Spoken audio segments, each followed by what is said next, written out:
Well, that was anticlimactic, wasn't it? What's going on, guys? It's JSGC here, and we're here for the final January transfer window update for Man City. The window is now shut. So, we can't make any more signings. We can't sell any more players now, not until the window reopens in the summer. So in the summer, I'll be doing more transfer videos. If you want to see more transfer videos in the meantime, between now and the summer, let me know in the comments. Crush the like button, and I'll do more videos. I'll link Man City with some players. I'll do some who Man City could target videos. I can do some general updates, contract updates, who I think will be leaving, who I think they might bring in, who's the possibilities, where are the rumours at. I can do all that stuff if you wish. Just let me know in the comments what you want to see, and I'll see about what I can do about that. With all that being said and done, though, January transfer window is done. First up, I just want to say, though, can you subscribe to my channel? That mean a lot to me. We're past 350 now. It's fantastic. We're doing the best we've done over a period of a week or so in subscriber count than what I've done overall since this channel started. So the channel is growing, so you'd subscribe for 500 subscribers, and that would be fantastic. You can check out my second channel, my gaming channel, which is in the description below. I was notified that the link weren't working. Apologies if you clicked on that. The link is in at the end of this video, so just wait for it to pop up. It will be there along with my brother's channel. He does mixology drinks. You can check them out, subscribe and like their videos. That means the world to me too. Social media description below. I'll keep you up to date with what's happening on Instagram and with Twitter. You can check them out too. Well, that being said and done, let's do this transfer update. 4 bids were made according to Sky Sports yesterday for Riyad Mahrez. 50, 55, sorry, it was 40, 50, 55, 60 million plus a mystery player was made. Leicester rejected it. They wanted between 90 to 95 million. 30 million away. I think Man City probably could have haggled and paid 10 or 15 million more than might have got the man. There weren't a lot of time for Leicester to do business, so the fact that Man City's gone in on deadline day and tried to do this deal doesn't really make sense. Not from a Leicester perspective, it doesn't make sense from a Man City perspective. Mahrez has tried to force through the move, but it's not materialised. Man City have pulled out. They've been priced out. They don't want to pay that much money. I don't blame them. I mean, I personally value Riyad Mahrez around 40 to 50 million pounds. They might go in again with him in the summer. Apparently, Man City had inquired and they were negotiating the price. However, an official bid never went in. So I can believe that to be true, if I'm honest.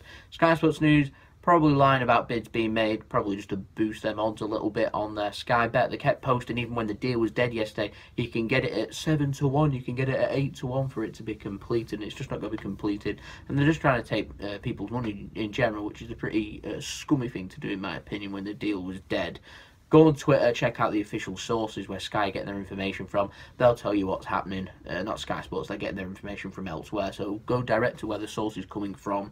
Doesn't mean Man City are going to target a winger, though. We missed out on Alexis Sanchez, we missed out on Riyad Mahrez. We could go in for Mahrez. Obviously, Sanchez joining Man United means we won't be pursuing that in the summer, but we will be pursuing Mahrez, you would think. We might be looking at a left-back too, maybe.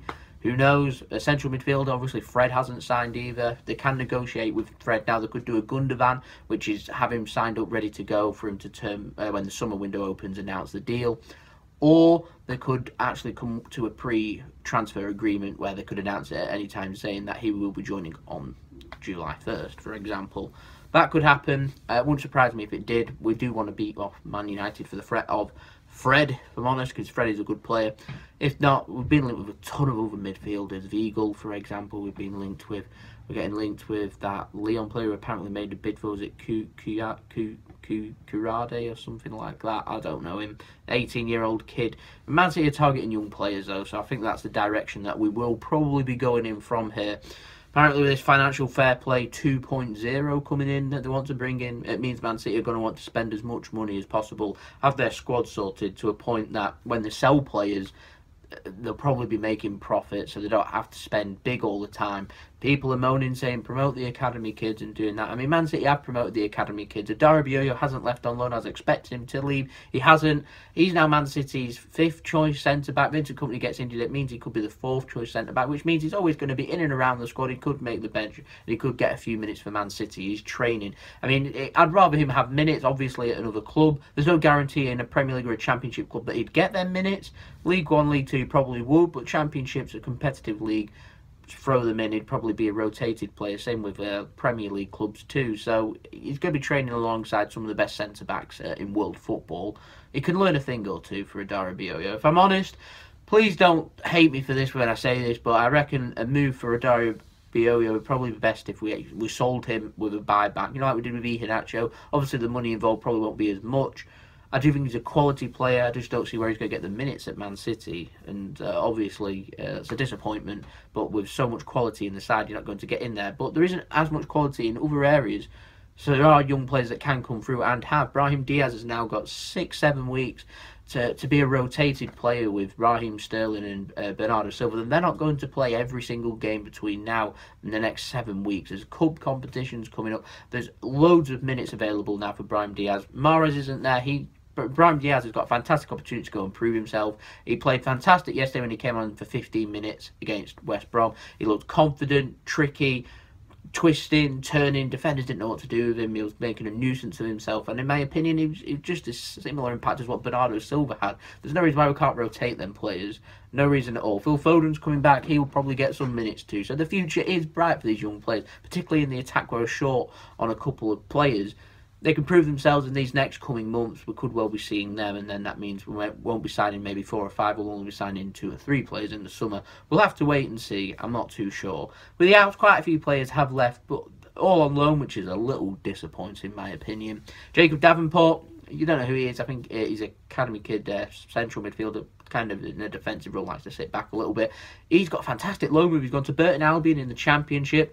And I thought he'd be nailed on for a League 1, League 2 club, but to get a Championship move, that's fantastic till the end of the season. So good luck to Jacob with that. Divine Noah, he's signed for Belgium side AFC Tubize, I think they're pronounced. He's on loan till the end of the season, so again, good luck to Divine. Nasri, he's left. He don't play for Man City anymore, but Nasri, he's left Antalya Sport after joining them in the summer. If you remember doing back in the summer transfer window updates, he's had his contract cancelled. Other teams in Turkey, I think, are chasing him, but I'd be surprised if Premier League clubs weren't all over that. I don't want him at Man City again because it's just not going to work. It didn't work out the first time with Pepe. It's not going to work out a second. We don't need to be going back on players like that. But he's available to join any club now because he's a free agent at any time. And Sami Nasri would be a good signing for a lot of Premier League clubs. I know teams like Newcastle and West Ham are chasing signatures. If they can get a little bit of investment, show a bit of ambition, they'll get themselves a fantastic winger in Nasri. Now, also, Larry Coyote, I don't know a lot about him. He's joined Amiens in France on loan until the end of the season. They have an option to buy him in the summer, so we'll have to see if they do decide to go on that. Mangala, he's joined Everton on loan too. That was confirmed well after deadline day yesterday. That I didn't even see it go through. I fell asleep. I thought, but yeah, nothing's getting paid towards a loan fee. However, all his wages are getting paid, so it might be the last time that we see him back Mangala in a Man City shirt. But it's only a loan deal, so that naturally means that he'll probably be back at Man City. There you go. But all in all, good signing. We've got Laporte in. We missed out on Alexis Sanchez and we missed out on Riyad Mahrez. It doesn't matter. We've been criticised for our spending because we dared to spend £50+ million. I mean, Arsenal spent big. Man United has spent a lot of money. You know, teams spend a lot of money. Chelsea signed some players. You know, it happens. It's the transfer window, and teams have money, particularly at the top. They spend the money that they've got, and teams at the bottom have started doing the same too. So I think it's a bit hypocritical when teams start criticising other teams for spending, saying we earn our money. Well, Man City, they're earning profits. They do earn money. They need to have a closer look at the finances. I think it's a bit naive when you start making comments like that. Man City are a self-profiting club now. They're, even though people don't like it now, they've always been a big club. I mean, crowds of 40,000, even for teams that have gone into League 1 Championship. It's an excellent attendance, that, and they've managed to take it to that next level. And to these teams at the top, they're fearing Man City because they've gone to that next level. Whether they can step it up and go to the next level, that has to come with success. So you've got to win Premier Leagues and Champions League, not just FA Cups and League Cups. You've got to be Champions Leagues, Premier Leagues on a consistent basis, and Pep is more than capable of doing that with 15 points clear at the top of the Premier League. We're making a joke of the Premier League for how competitive that it's meant to be. The only competitiveness I've seen is Champions League football in the relegation zone, because at the top, Man City worlds above. They fear that. That's what all that's what all these jealous comments are for, and these negative comments. It's just pure jealousy and they hate to see a team doing well. But I've seen this all before. You know, Man City, they're going to spend big. Man United are going to spend big, Chelsea will spend big, Arsenal starting to spend big now. It's the way things are going. UEFA want to put a stop to it with Financial 2.0. That keeps these historic big clubs big, and the teams that have got these big, rich owners keeps them down there so they can't spend the money. Man City are very clever about how they're going about business. PSG are very clever about how they'll do it too. And they're to be feared because they could dominate here for years and years. Man City's squad, a very young squad now. It's not 29 years old average age, and there's a load of aging players there. There's, 2 or 3 aging players who seem to be getting a little bit better, like fine wine with age, and then they've got a load of young, hungry players too.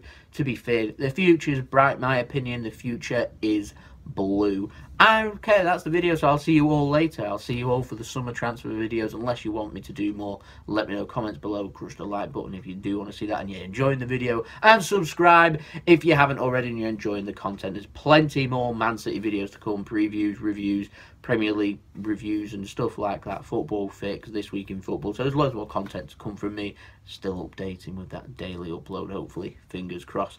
So there we go, so I'll see you all later. Hope you all enjoyed the videos, and there's transfer update number 10 done, and I'm signing out now for the transfers. It's been emotional. So it's been JSGC, so have a wonderful rest of your day, and we'll see you tomorrow for the Burnley preview. Peace.